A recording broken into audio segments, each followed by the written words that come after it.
Omar Bongo, le président qui faisait assassiner les amants de sa femme.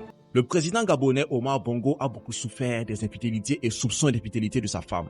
À chaque fois, il optait pour la solution ultime, éliminer carrément les amants de cette dernière. Le jeune Albert Bernard Bongo rencontre Marie-Joséphine Kama en 1958. Les jeunes tourtereaux convolent en juste noces un an plus tard. En 1967, Albert Bernard Bongo devient président de la République du Gabon. Son épouse lui fera voir de toutes les couleurs. Complexé par sa petite taille, Omar Bongo veut mettre dans son lit toutes les belles femmes pour affirmer sa virilité. Sauf que son épouse lui rendra l'appareil. Elle collectionne les amants et Omar ne supporte pas. Il devient presque paranoïaque. Nduna Depeno sera l'une de ses victimes.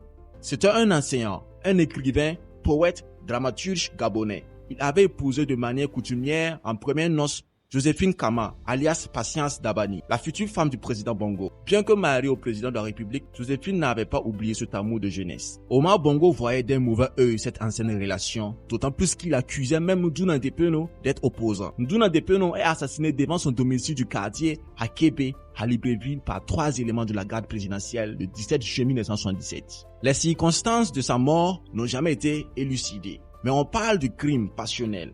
Il aurait touché à la femme du président Bongo et celui-ci n'aurait pas apprécié. En effet, les tourtereaux continuaient à se fréquenter en cachette. Furieux après avoir découvert le pot aux roses, le président Bongo a exigé à sa garde d'éliminer Nduna Depeno. Robert Luong sera aussi l'une des victimes du président cocufié. En janvier 1979, Omar Bongo découvre le pot aux roses. Son épouse le trompe avec Robert Luong, peintre en bâtiment français qui travaille comme décorateur au palais présidentiel. Le 16 janvier 1979, le président Bongo exige l'expulsion de Robert Luong du territoire gabonais en lui intimant l'ordre de ne plus chercher à revoir son épouse. Mais cette dernière ne l'entendra pas de cette oreille.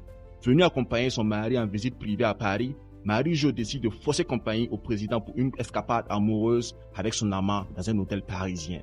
Chambre 42, 4e étage. Alerté par les services de renseignement, le président débarque en personne dans l'hôtel où se trouvent les deux tourtereaux. Courroucé du haut de son mètre 51, il essaie de fracasser la porte de la chambre, se fait mal à la main et crée un scandale général.